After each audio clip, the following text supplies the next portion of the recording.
কুল লিল মুমিনিনা ইয়াগুদ্দু মিন আবসারিহিম ওয়া ইয়াহফাযু ফুরুজাহুম। আমরা যদি আমাদের দৃষ্টিকে অবনত করে চলি, কোনো বেগানা নারীর দিকে না তাকায়। ওই যে বনি ইসরায়েলের এক আল্লাহর বান্দা, একজন সুন্দরী নারী, যে কিনা টাকার বিনিময়ে কাজ করে, টাকার বিনিময়ে সে যৌবনকে খেলায় খেলায়, টাকার বিনিময়ে সে জেনার কাজ করে। জেনা করতে করতে এমন অবস্থা সে রাজপ্রাসাদ করেছে, তার একটা সিংহাসন আছে। ওই সিংহাসনে বসে একদিন দরজা খুলে যখন সে ঘরের মধ্যে অবস্থান করতেছে, আল্লাহর এক বান্দা যুবক, যে কিনা আল্লাহ তাআলার ইবাদত বন্দেগীর মধ্যে সব সময় কাটায়, কখনোই কোনো নারীর দিকে তাকায় না, কোনো বেগানা নারীর দিকে তাকায় না, কোনো গুনাহের মধ্যে লিপ্ত হয় না। কিন্তু হঠাৎ করে যখন ওই নারীর বাড়ির পাশ দিয়ে যাচ্ছে, যাওয়ার সঙ্গে ওই যখন দরজাটা খোলা, দরজা দিয়ে দৃষ্টি দিয়েছে সুন্দরী নারীর দিকে, যখন তার চোখটা গেছে, চোখ যাওয়ার সঙ্গে সঙ্গে সে নারীকে পাওয়ার জন্য, কাছে পাওয়ার জন্য ব্যাকুল হয়ে পড়ছে। কেন? কারণটা কি? তার দৃষ্টি, সে যদি দৃষ্টিকে অবনত করে চলতো তাহলে কিন্তু আর এই মনের মধ্যে কুবাসনা আসতো না। এ মুসলমান, যখন তার অন্তরের মধ্যে নারীর প্রতি ভালোবাসা এসে গেছে, সে চাইতেছে টাকার বিনিময় হলেও, আমি গরিব মানুষ, আমার বাড়ির যদি অনেক কিছু বিক্রিও করতে হয়, তারপরেও তাকে যে টাকা দিয়ে কাজ করতে হয়, আমি সেই টাকা দিয়ে হলেও তার সাথে থাকব। রোজা রাখে, ইস্তিগফার করে, কোনো কাজ হয় না, সব সময় মনের মধ্যে নারীর ভালোবাসা তার পয়দা হয়। এক পর্যায়ে বাড়ির কিছু জিনিসপাতি বিক্রি করে সে নারীকে বলে, আমি তোমাকে এই যে টাকা দিলাম, এর বিনিময়ে তুমি আমার সাথে সময় কাটাও।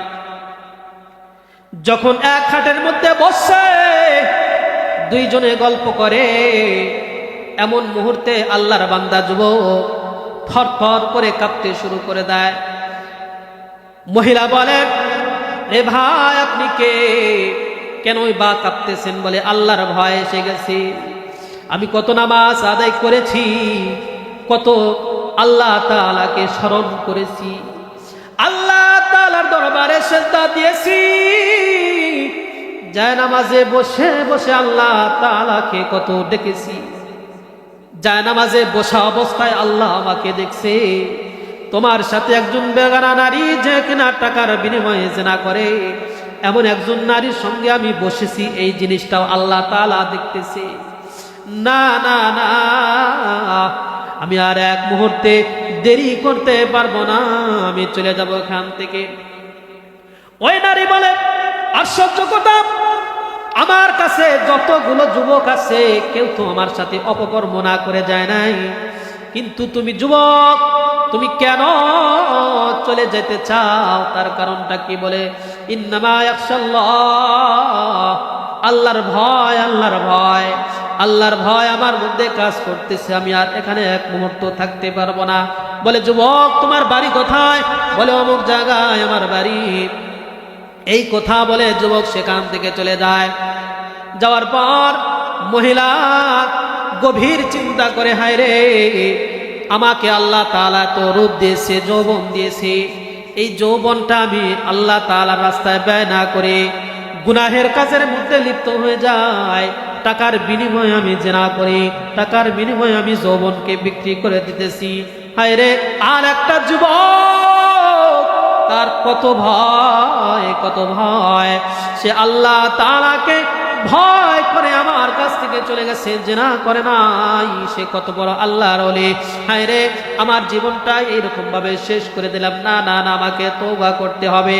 চিন্তা ভাবনা করে জামানার পয়গম্বর হযরতে মূসা আলাইহিস সালাতু ওয়াস সালামের দরবারে চলে যায়। মূসা পয়গম্বর সেই জামানার নবী। মূসা পয়গম্বর তখন উম্মতদেরকে নিয়ে নসিহত করতেছেন, কথাবার্তা বলতেছেন।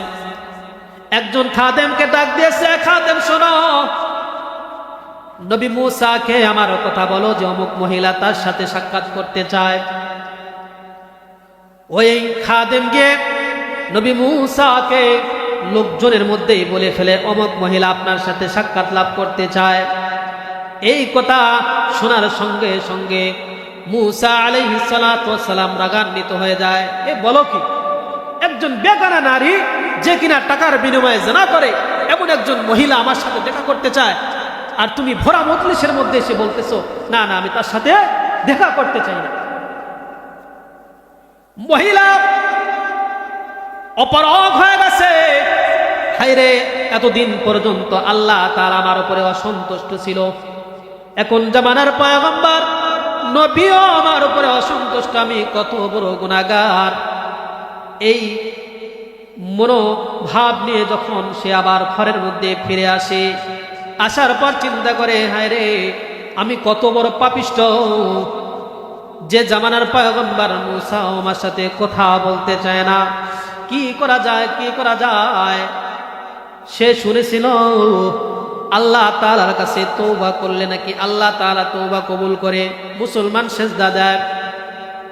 জায়নামাজ নিয়ে ওযু করে একটা ঘরের কানের মধ্যে সেজদায় গিয়ে আল্লাহ তাআলাকে ডাকতে থাকে। হঠাৎ করে ঘরের দরজায় নক দেয়। ওই মহিলা ভয় পেয়ে যায়, হায় রে আমি তো আর জিনার মধ্যে লিপ্ত হব না, গুনাহে কোনো যুবক হয়তো টাকার বিনিময়ে জিনা করার জন্য আসছে, এই চিন্তা করে দরজা খুলতে চায় না। বারবার যখন দরজায় নক করে, ওই আল্লাহর বান্দি সাহস করে একবার দরজা খুলে দেখে জামানার পয়গম্বর মূসা তার দরজায় হাজির। মূসা আলাইহিস সালাতু ওয়াস সালাম তার দরজায়। আশ্চর্য হয়ে গেছে, হায়রে মূসা পয়গম্বর আমার দরজায়, কারণটা কি? মূসা আলাইহিস সালাতু ওয়াস সালাম ডেকে বলতেছে, ও আল্লাহর বান্দি আমি কেন আসছি জানোনি? বলে তো জানি না। আপনি কেন আসছেন? আপনি তো আমার সাথে কোথায় বলবেন না। বলে রাগ করে বলছি, তুমি আসার পর আমার রব আমার কাছে ওহী পাঠাইছি, এ পয়গম্বর মূসা আমার এক বান্দি আমার কাছে তওবা করবে, তোমার কাছে পরামর্শ নিতে গেছে, তওবা খাটি দিলে তওবা করতে গেছে, আর তুমি তাকে টাইম দাও নাই কেন? কারণটা কি?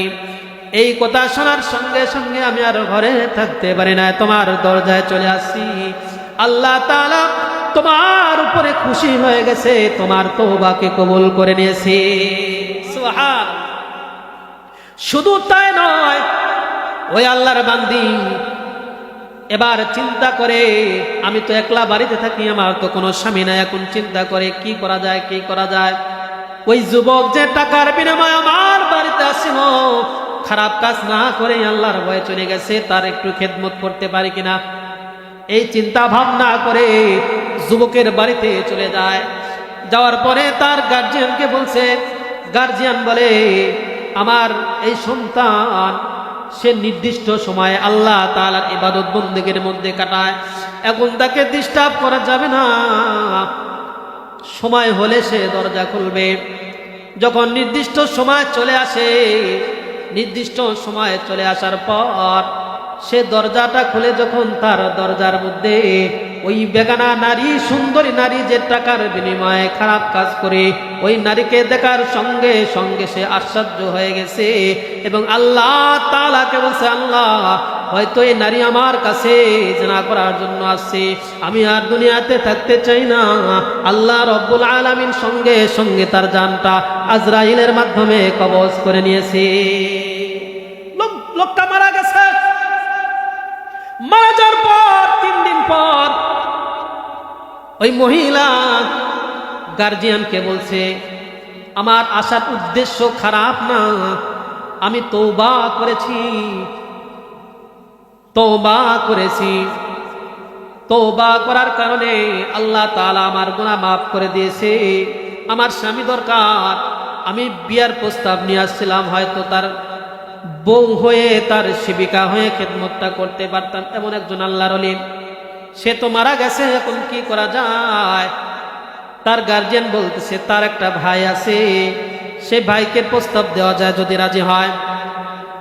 ভাইকে প্রস্তাব দিয়েছে, ভাই বলে যদিও সে জানাগার ছিল, এখন তো তওবা করে খাঁটি মুসলমান হয়ে গেছে, ইমানদার হয়ে গেছে, বিয়ে করতে কোনো সমস্যা নাই। এ মুসলমান, ওই মহিলার সন্তান 7টা এমন সন্তান আল্লাহ তাআলা দিয়েছে। বনি ইসরায়েলের বড় বড় বুজুর্গদের মধ্যে 7 জন সন্তান আল্লাহ তাআলা তাকে দিয়েছিলেন।